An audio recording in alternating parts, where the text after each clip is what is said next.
Hello and welcome to the History of Modern Greece. I'm your host Daniel Roberts and I'm here with my father George, and our theme music is brought to you by Mark Youngerman. This is a podcast that covers the events from the fall of ancient Greece to the modern day. This is episode 7, the Olympics, and the First Messenian War. So just to recap, Corinthia is in the northeast corner of the Peloponnese. Argos is in the east. Laconia and Sparta are in the southeast. Messenia is in the southwest. Elis and Olympia are in the west. And Achaia is in the north. Now there is another kingdom in the Peloponnese called Arcadia, and they are located in the center of the island. To the south of the Peloponnese and stretching across the southern edge of the Aegean Sea is the long island of Crete. When you travel north from Corinth across the isthmus, you enter a large strip of land that runs across the top of the Peloponnese. This land is divided into smaller kingdoms. On the bottom right of this strip of land is Attica. Attica is a fertile plain where the city of Athens was erected. Now, if you were to travel further east by boat into the Aegean Sea, there are many islands that continue out into the water. These islands are called the Cyclades, and they spread right across the water into Anatolia. To the west of Attica is Boeotia. Now, Boeotia is another fertile plain surrounded by mountains and is home to the ancient city of Thebes. And just north of this land is a very long island that parallels the north coast of Boeotia and Attica called Euboea. Now, if you travel further west from Boeotia, you get the kingdom of Phocis, or Phocis, which was home to Delphi, the city of the great oracle of Delphi. Now, Phocis was bordered by Aetolia on the west, which was the furthest west you could go. And this pretty much covers all of mainland Greece. If you go a little further north, up the Balkan Peninsula, you get to a flatter region called Thessaly. And beyond this, you reach the top of the Aegean Sea, which is known as Macedonia. Now, Macedonia is considered the backwater of Greece and was said to be filled with uncivilized barbarians. The northeast corner of the Aegean Sea is a land called Thrace, and this is where the edge of Europe meets the tip of Asia, at a narrow strait called the Bosphorus. Now this covers all of mainland Greece. But if you know anything about the country today, you know the nation also has thousands of small islands, many of them with popular tourist destinations. These islands had populations throughout the entire Bronze Age. In fact, we already talked about them when we discussed the Minoan period. But the Greek colonies in this region were mostly formed after the collapse of the Greek Bronze Age, when the Dorians invaded the Peloponnese and forced most of the local Aeolian and Ionian Greeks out of their ancestral lands. They first sought refuge in the city of Athens, but were soon after relocated on the small islands. One thing we need to address before we start talking about Greek colonization is the global temperature. During the height of the Minoan period, the world was experiencing one of its warmest periods in thousands of years. However, the temperature plummeted after the year 1200 BC and continued to plummet for centuries. This colder weather made it harder to grow crops and led to a decrease in human population. If you don't have enough crops to fuel your community, you must turn to hunting and gathering, or pillaging. However, it is around the year 800 BC that the weather stops dropping and slowly starts warming again. This increase in global temperature led to longer growing seasons, and soon there was enough food to support a strong and healthy population. The downside was that every major Greek polis was located in a narrow valley that limited the amount of food they could grow. This meant that entire groups of people either chose or were forced to leave their home cities and find another place to settle. When there's literally no more land to farm, the only alternative is to get in your boat and set sail. At first, the tiny islands in the middle of the Aegean Sea were not enough land to support entire settlements, so the Ionians fleeing the Dorians ended up settling along the western coast of Turkey, in a city called Miletus. Miletus was originally part of the Hittite Empire, with influence from the Minoans. After the Messenians came to power, they settled in the Hittite city, but shortly afterwards the city was burned to the ground like the rest of the cities at the end of the Bronze Age. In fact, Miletus was right on the front lines and was hit harder than most cities. After the collapse of the Greek Bronze Age, the Dorians invaded Greece, and most of the Ionians fled to Athens for refuge. The Athenians knew of the ancient city of Miletus and sent most of the refugees across the sea to settle the ruins of Miletus, and they quickly rebuilt it into a prosperous polis. So now there was a Greek population thriving on the coast of Turkey, which back then was called Anatolia. Another place to be colonized by the Ionians was a large island called Samos. This island was far across the Aegean Sea and was almost touching the coast of Anatolia. Here the population grew and thrived, as they were now separated from the warring tribes of the mainland, and were able to plant vineyards and grow as an independent polis. Of course, we can't forget about the island of Crete. And I know we already covered this one in the first episodes, but we have to discuss it again as it is still an important part of ancient Greece. We already discussed how the Minoans ruled the island of Crete, specifically the palace city of Knossos, and after the devastating eruption of Thera, the Messenians invaded Crete. Now this period lasted as long as the Greek Bronze Age did, and was eventually burned to the ground like the rest of the major cities. Knossos was no exception. But after the collapse of the Bronze Age, the Dorians sailed from the southern tip of the Peloponnese and settled the island of Crete. With warmer summers and higher crop yields, the Greek population started to explode. There were two cities in particular, Chalcis and Eretria, on the island of Euboea. If you don't remember from our early geography lesson, Euboea is the long island north of Attica. I'm not sure if you are familiar with American geography, but Euboea is almost as long as Long Island, New York. At this time in Greek history, the island of Euboea was a superpower in the region. They controlled the seas and most of the trade. These two city-states, Chalcis and Eretria, were Ionian cities, founded by refugees fleeing the Dorians several centuries earlier, and they had grown extremely wealthy and needed outside resources to keep their enterprises operating. The polis sponsored settlements where they could mine copper or grow cereals. This was a coordinated effort. Scouts searched for the best land throughout the Mediterranean to build their new settlement. Once the decision was made on the place of the newly established colony, the polis chose a leader who would run the new venture on behalf of the mother polis. Before the first settler ever left the mother city, it was already decided what the status and the relationship would be between the mother polis and the colony.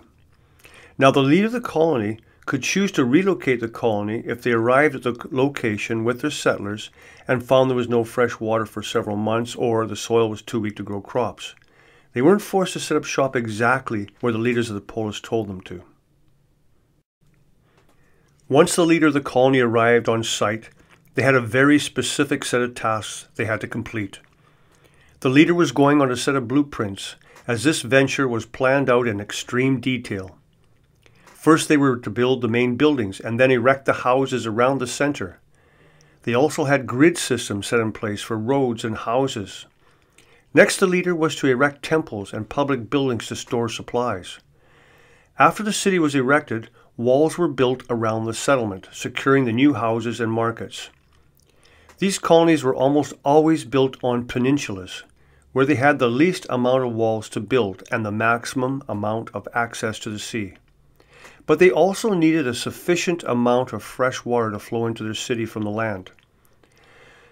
The land was also divided amongst the colonists, with some land reserved for later colonists about to arrive on site. And finally, the leader was given the task of naming the colony.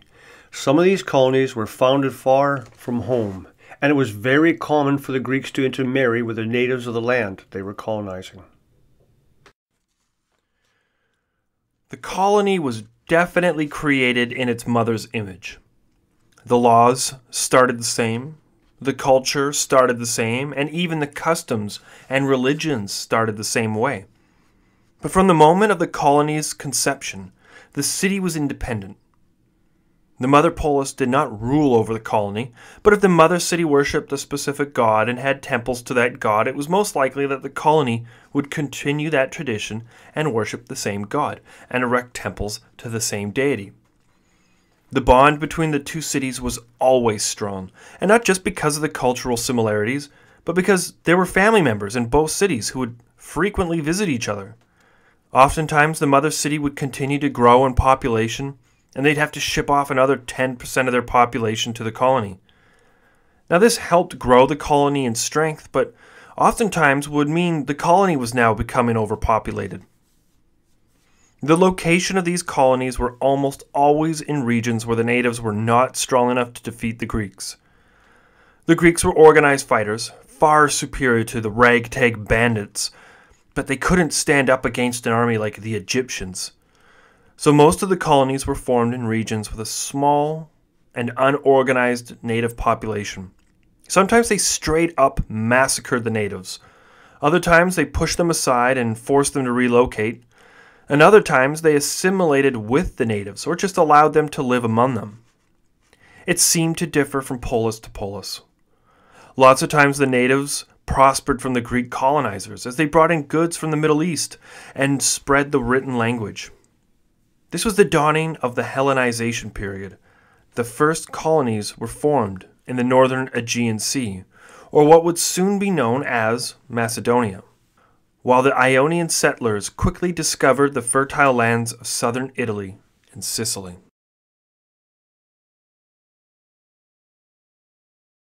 In 825 BCE, the first planned colony that we have records of was founded through the cooperation of the Polis Challis and Eritrea of the island Euboea. They sent colonists across the Mediterranean Sea to the coast of modern-day Syria, north of the Phoenicians. Elmina was a central trading post between the ancient Greeks and the Middle East. In 776 BCE, the very first Olympic Games were held in Olympia. The ancient Olympic Games were originally a festival or celebration of and for the Sky Father or God Zeus. Greeks from all over the region traveled to Olympia and competed to honor the king of the gods. The pilgrimage to the city was part of the celebration, as Greek men from all over the region traveled to participate in the games. City-states or polis that were at war with each other would call a temporary truce to allow their best men to travel to Olympia to compete in the games. The celebrations included events such as sprinting, wrestling, shot put, chariot racing, and even ultimate forms of fighting such as pancration. This was a no-rules form of fighting where the first to submit lost.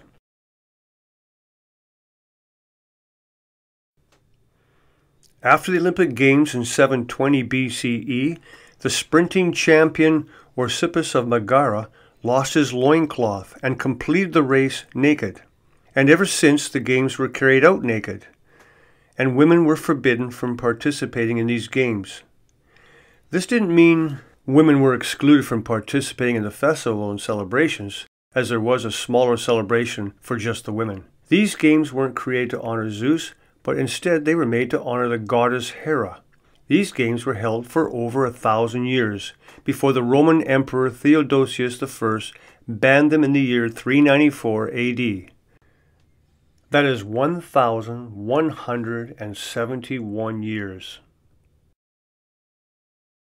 While Euboea was colonizing the known world, there was a domestic dispute brewing in southern Greece that was about to turn the tides in Greek history forever. If you remember, the peninsula at the very bottom of Greece was called the Peloponnese, and a mountain chain ran right down the center of the peninsula, cutting the southern coast into two halves. The valley on the left side of the mountains was called Messenia, and the valley on the right was called Lacedaemonia. Lacedaemonia was home to one of the most ruthless tribes of Dorians, and they were known as the Spartans. There was a kind of unwritten rule that Dorians looked out for Dorians, but this wasn't entirely true. Dorians fought each other all the time, But if an Ionian city went to war with a Dorian city, you would expect all the surrounding Dorian settlements to unite and fight off the Ionians. Now this was happening at the current time in our narrative. The Spartans were Dorian, and so were all of the neighboring settlements in Lacedaemonia. Yet the Spartans were on a war path to conquer all of their neighbors. At the same time, the Messenians, on the other side of the mountains, were also conquering their neighbors. These two cities, Messenia and Sparta, were bent on ruling the southern half of the Peloponnese. In the year 768 BCE, the Messenians and the Spartans had a lot in common. They were both Greek, obviously. They were both Dorian. We just mentioned that. They were also warmongers. This is another obvious point. They worshipped the same gods and spoke the same language. One of the sacred temples the Messenians and Spartans both frequented for sacrifice and worship was located in the steep mountains between the two kingdoms. This was the temple of Artemis Limnatis. This was a Dorian temple only. No Ionians or Aeolians or Achaeans were allowed anywhere near this sacred place. An incident happened at the temple when a group of Spartan women and Messenian men were there at the same time. Now this must have happened many times before without incident, but this time was different. King Telechios of Sparta and a group of Spartan women were there, specifically Spartan virgin women. Now a fight broke out. Either the Messenian men started whistling at the young Spartan women, or a few vulgar comments were made. Either way, it got pretty ugly. The Messenian men ended up beating the Spartan king to death and raped the young women, which created an uproar in the Spartan community. Now the Messenians will tell a different story. They said these weren't young Spartan virgins, and instead were beardless assassins dressed as women who were trying to assassinate Messenian nobles, and King Telechios was their leader. It's impossible to tell which side was telling the truth. Even the source of this history, Pausanias, doesn't specify which story was correct. But what is noted is the fact that these two groups forever hated each other afterwards, and eventually this tension would lead to an all-out war. A generation later, in the year 743 BCE, one of the Olympic champions, Polycorus, a Messenian, was grazing his cattle on Spartan land. This land was technically in Messenia, but it was owned by a Spartan named Eulphanus. This is a fair arrangement. Polycorus paid the landowner Eulphanus to graze his cattle on his land. Seems fair enough. Eulphanus took Polycorus' money and waited for him to go home. Then immediately sold his cattle to some other farmer. When Polycorus came back to collect his cattle and saw they were all missing, Eulphanus lied and said pirates took his cows. Polycorus was pissed off and bummed out at the same time. How could this happen? Polycorus was trying to figure out how he was going to make up for the huge loss when one of the local farmers informed Polycorus that he was ripped off, and the Spartan landowner cheated him and sold all his cows for slaughter. Polycorus was furious. Not just your regular road rage angry, but UFC fighting championship angry. This wasn't some random farmer Eulphanus ripped off. This was a winner of the Olympic Games. Polycorus was a champion and a beast of a man, and now he was angry. Polycorus, with his giant muscles and beet red face, marched straight up to the farmer and interrogated him. Screaming and yelling, he demanded his money back and compensation for all the cows. The frightened farmer, Eulphanus, agreed to pay him back, but he didn't have the money on him. He had to go back to Sparta to get the money, and then he would be able to pay Polycorus. For some dumb reason, Polycorus' son thought it would be a good idea to keep an eye on Eulphanus. Make sure he didn't run away as soon as he made it into Sparta. So he decided to accompany Eulphanus on his journey back to Sparta and keep an eye on him. Make sure he didn't try to run away or find some other way of getting away with his crime. And just as you would expect, as soon as Eulphanus was safely back in Lacedaemonia, he murdered Polycorus' son. What do you think Polycorus did as soon as he realized the same Spartan who stole all of his cows just murdered his son. He went into a rage. That's what he did. Polychorus went on a vigilante rampage. Obviously, he sent a strongly worded letter to Sparta demanding justice. But he couldn't sit back and wait. Polychorus wandered the mountain pass between Laconia and Messenia, and he murdered every single Spartan he found along his journey. Polychorus was blood drunk, and after learning about the murderous rampage of Polychorus, the government in Sparta responded.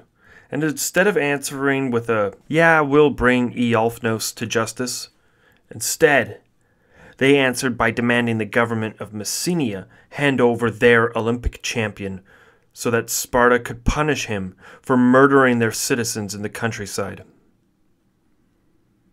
Now the two kingdoms were at an awkward standstill. Both governments were demanding the extradition of the other's citizens. The Messenians said that they would only give over Polychorus in exchange for Eolphnos. This awkward exchange led the Spartans to send an envoy to Messenia to negotiate with their kings. You see, there were two kings in Messenia. One was named Antiochus, and the other Androcles. Androcles was in favor of extraditing Polychorus to Sparta, while Antiochus was strongly against this. In fact, he thought the idea of handing over their Olympic champion to be executed by the Spartans was insane.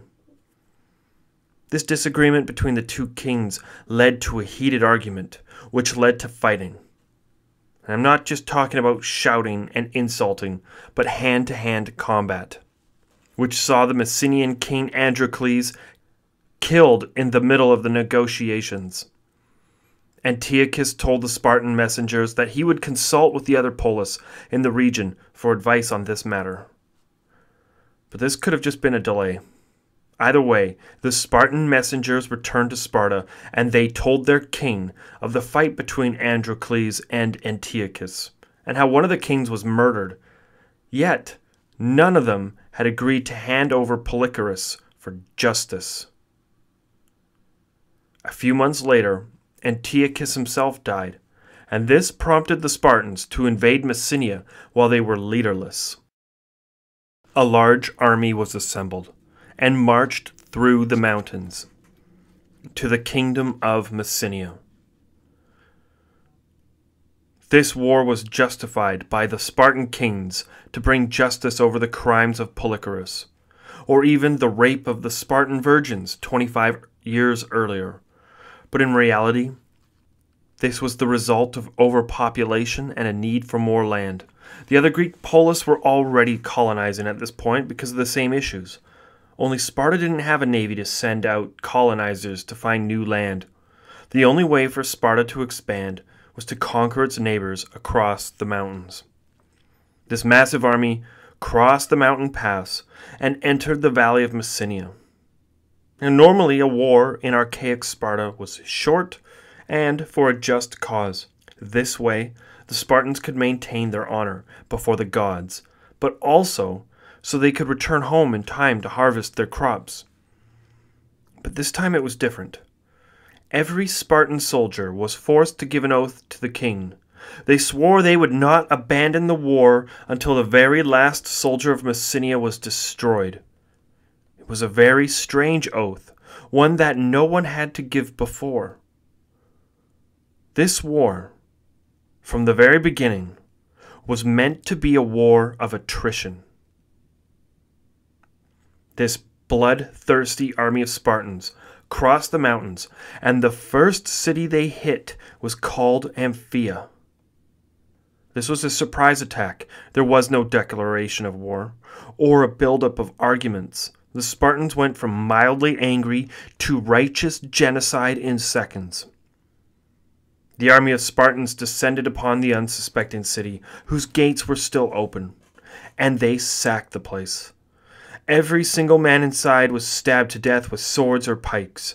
The women were dragged out of their homes and raped before being carried off to be brought home as slaves. The buildings were set on fire with the children still inside screaming. Animals were slaughtered, and the entire city was burned to the ground. The once beautiful city of Amphia was gone, and it never came back. In fact, to this day, we do not know the true location of Amphia. In the place of this burnt city, the Spartans built a military base to launch all of their attacks against the people of Messenia. News of the invasion soon reached the capital city, and the new king of Messenia, the son of Antiochus, rallied his men. Orders were given to arm every single man in the kingdom and prepare for an all-out war against the invading Spartans. Be true in the hour of need. The justice of the gods is on our side, as we were not the ones who struck first. Before the war was fully kicked off, there were several men in the community who thought a war amongst the Dorians was a bad idea, and peace should be sought amongst all else. These men were quickly banished from Messenia, and they were sent to colonies abroad. Even at this time in history, the Spartans had a reputation for being the toughest fighters in the land. There were people in Sparta who also had concerns about going to total war against fellow Dorians, and the Spartan king declared that they will march against the land that is not divided into lots. Now this might seem silly, but what he was saying was that the Messenians were not a civil society, because they didn't treat their citizens as equal subjects. If all citizens are equal, then they should all get an equal portion of the land to farm, which they called lots. Sparta prided itself in dividing its land among its citizens equally. Equal lots for equal men. The war lasted for over 20 years. The Spartans had sworn an oath not to return home until the enemy was destroyed, or they were all dead. So the fighting continued. Most of the Messenians hid behind their walls, while the Spartans attacked from the mountains, and the guerrilla warfare continued on, year after year. After decades of fighting, the Messenians gathered an army and decided it was time to face the Spartans in open battle. Now this was something they had been avoiding up until now. The battle was to take place at the ruins of the city Amphia, which was now a Spartan camp. The Messenians lined up their entire army in formation, with their king and top generals in line, while the Spartan army, with their two kings and top general, lined up on the opposite side of the field. It was these two great armies, finally lined up, facing each other. Their hatred for each other kept them in formation. Decades of brutality made them bloodthirsty. The king of each army gave a valiant speech to their men. The Spartan king spoke of the oath the soldiers gave many years before, and if they ever wanted to see their homes or families again, they would win this battle.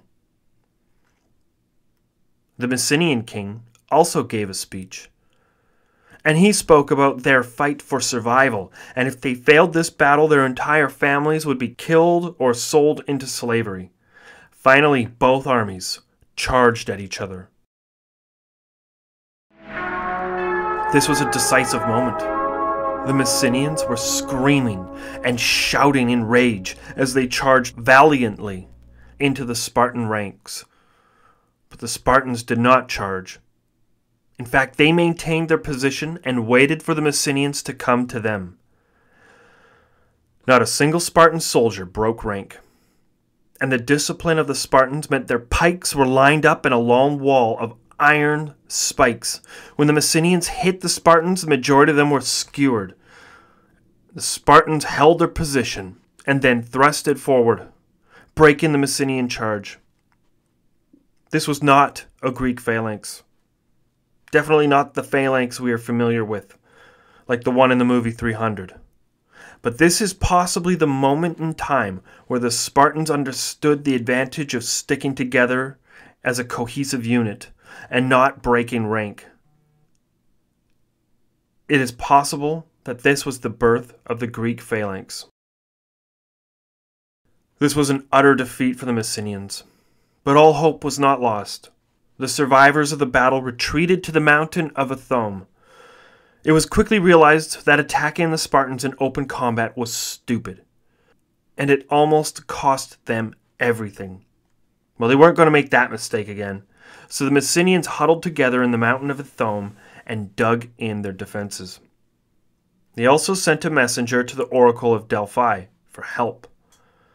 They needed guidance from the gods, and the oracle responded and told the Messenians that if they wanted to succeed in battle, they would have to sacrifice a virgin to the oracle.